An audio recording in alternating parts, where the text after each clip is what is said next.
Assalamualaikum warahmatullahi wabarakatuh. Hai semuanya, perkenalkan nama saya Salma Fudan Busala Desta dari kelas 12 A1 absen 31.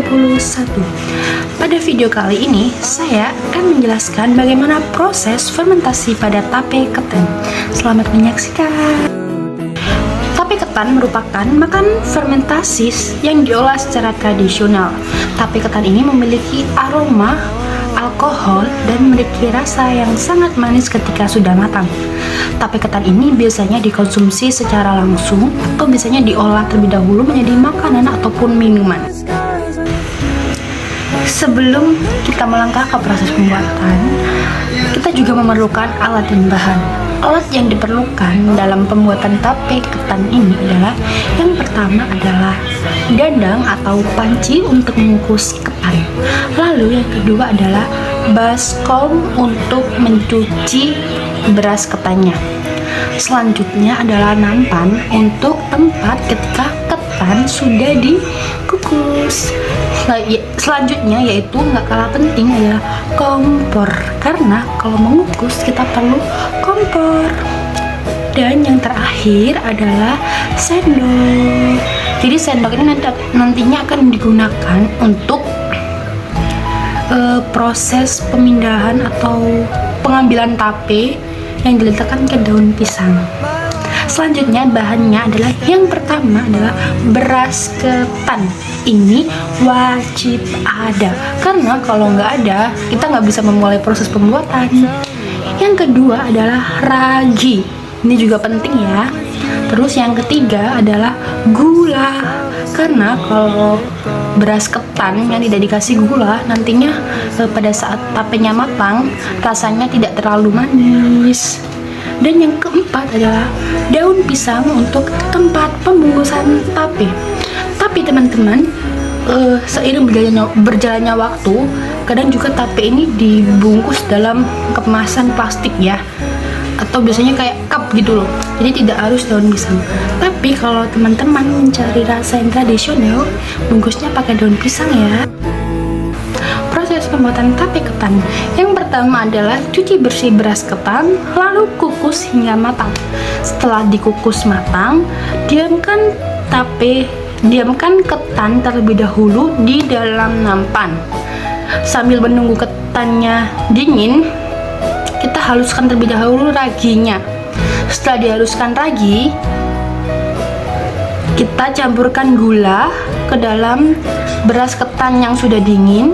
Setelah itu campurkan ragi yang sudah dihaluskan, lalu aduk rata mereka semuanya. Setelah itu bungkus tape ketan ke dalam daun pisang ataupun bisa dimasukkan ke dalam wadah cup. Nah, setelah dibungkus, tape ketan disimpan ke dalam tempat yang kedap udara dan ditutup rapat. Tunggu hingga 2 hari. Setelah tape matang, maka cepat-cepat masukkan tape ke dalam lemari es agar tahan lama. Karena tidak begitu, maka tapenya akan cepat busuk karena proses fermentasi akan terus berlangsung. Ketika dimasukkan kulkas, maka prosesnya akan terhenti. Getting cold, but I had my own sweater. Fuck your polyester, 'cause cotton's way better. You were playing Jack and Rose when your son only you close, 'cause you gave her your sweater.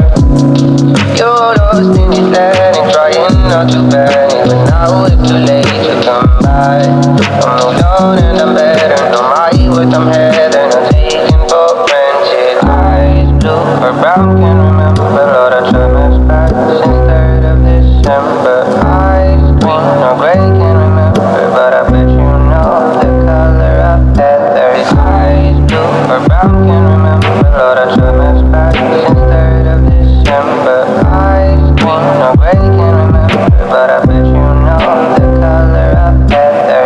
Eyes blue or brown, can't remember, Lord, I try my back since 3rd of December. Eyes green or gray, can't remember, but I bet you know the color of heather. Eyes blue or brown, can't remember, Lord, I try my back since 3rd of. Oke, pembahasan yang pertama adalah proses Proses fermentasi pada tape dibantu dengan bantuan ragi atau jamur Saccharomyces cerevisiae. Yang kedua, jamur Saccharomyces cerevisiae akan memfermentasi bahan baku pembuatan tapai dengan cara memecah amilum pada bahan berkarbohidrat menjadi glukosa, asam asetat, alkohol, energi, dan karbon dioksida. Kesimpulan yang dapat kita ambil, yang pertama adalah tape yang difermentasi selama 2-3 hari akan menghasilkan rasa, aroma, dan tekstur yang berbeda. Hal ini disebabkan karena pada saat proses fermentasi, jamur Saccharomyces cerevisiae atau ragi akan memecah amilum yang pada bahan berkarbohidrat menjadi glukosa, asam asetat, alkohol, energi, dan karbon dioksida. Oleh karena itu, pada saat tape matang akan menghasilkan rasa, aroma, dan tekstur yang berbeda dari sebelumnya. Proses fermentasi pada tape merupakan proses anaerob karena pada saat fermentasi tape tidak membutuhkan oksigen untuk berfermentasi. Artinya tape akan diletakkan dalam ruangan yang kedap udara atau wadah yang kedap udara dan minim sekali udaranya sehingga tidak membutuhkan oksigen dalam proses fermentasinya. Sekian video yang dapat saya sampaikan. Mohon maaf atas kesalahan pengucapan atau kesalahan penjelasan. Dan terima kasih sudah menonton. See you. Wassalamualaikum warahmatullahi wabarakatuh.